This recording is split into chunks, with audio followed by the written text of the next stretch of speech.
Я самое смешное уже сказал. Все уже идет уже. Это море, это проливы, Скадерак, Гадерак, еще какой-то третий пролив.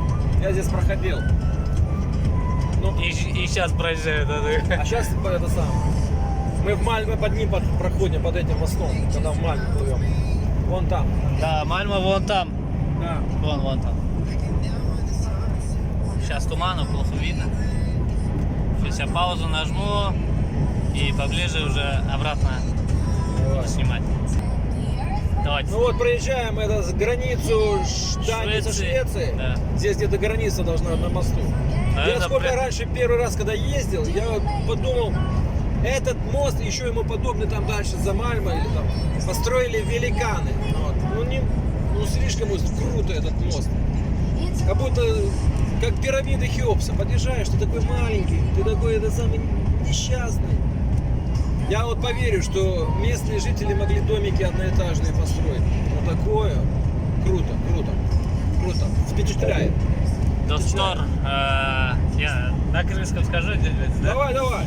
Достор, мына биз Дания менен Швециянын экөөнүн ортосундагы чоң мосттун биринен өтүп атабыз.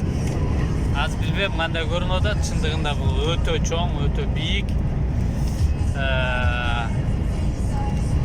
Прямо ушунун ортосунан, ушу мосттун ортосунан ушу чоң кемелер өтөт.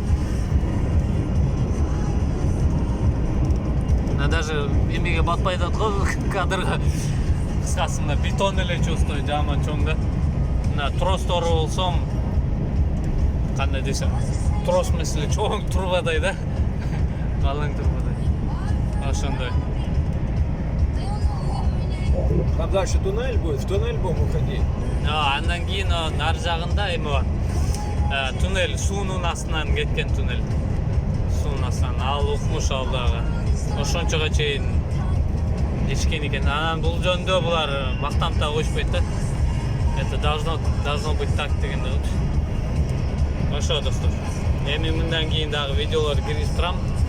Вот Кирип граница, көрсөңөр болот. Данмарк. Вот, там. Вот мына Данмарк. Ушу жерден экен да граница. Өтүп кеттик. Ошо кичинеден видеолор киргизип турам. Куба көрүп тур видеолордон. Лайк басып кой аны.